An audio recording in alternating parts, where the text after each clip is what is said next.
सब सबके स्वायु बच्चे हुए घर में भी अच्छी में भी लोक विज्ञानी जी कोलकाता मर्डर केस हुआ है।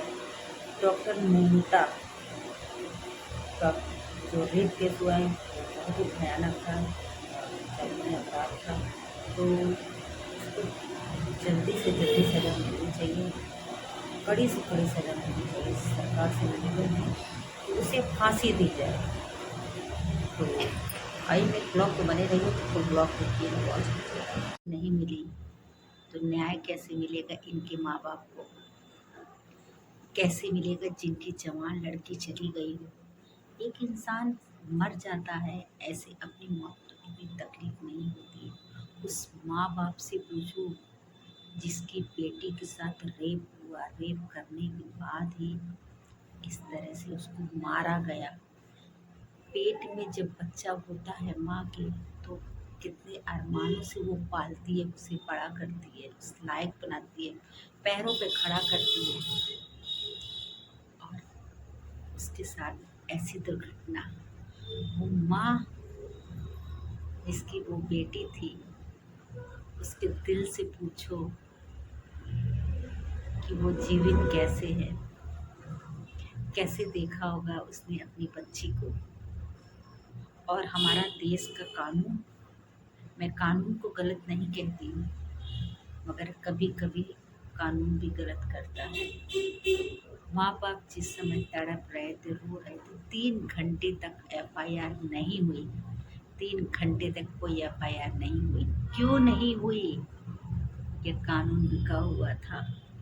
और तो और ममता बनर्जी रोड पे आके जो जुलूस निकाल रही हैं, वो क्या था? किसको बोल रही हैं आप? किसको? कोलकाता में हुआ है ये चीज, कोलकाता में।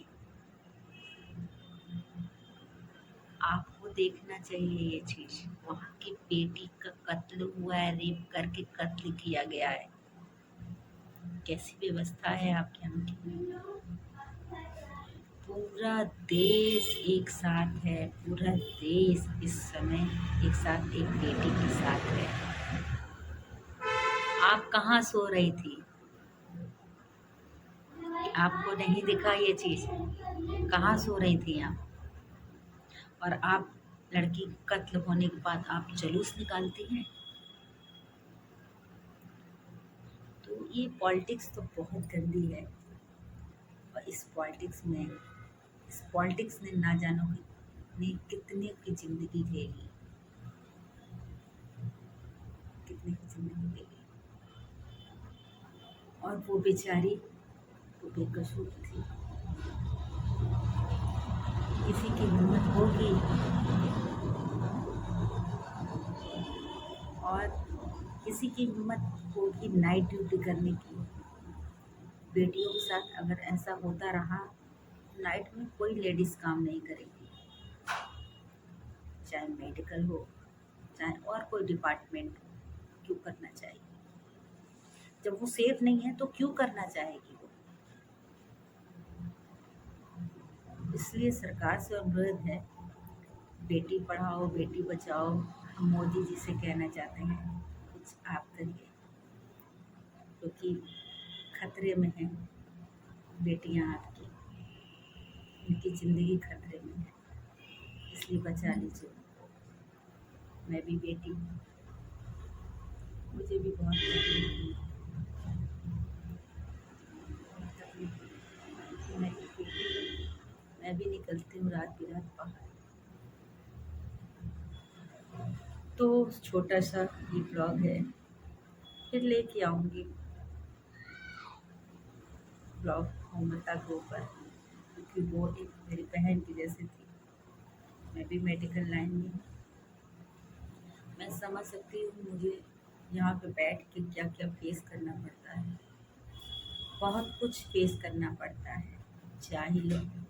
जाहिल लोग आते हैं, ऐसी उल्टी सीधी बातें बोलते हैं, अभद्र बातें बोलते हैं, हम लोग बर्दाश्त करते हैं उस चीज़ को। गंदी नजरें होती है हम पे, बर्दाश्त करते हैं। तो इसीलिए सरकार से मुझे मोदी सरकार से गुहार है कि आप कुछ करिए। आप कहते हैं बेटी पढ़ाओ बेटी बचाओ, आप ही कुछ करिए। क्या होगा इस देश की बेटी का? जब कुछ जीवित ही नहीं रहेगी तो क्या कर पाएगी? श्रद्धांजलि तो ममिता को। ओम शांति। जहाँ भी अच्छी हुई तो आज ब्लॉग लेके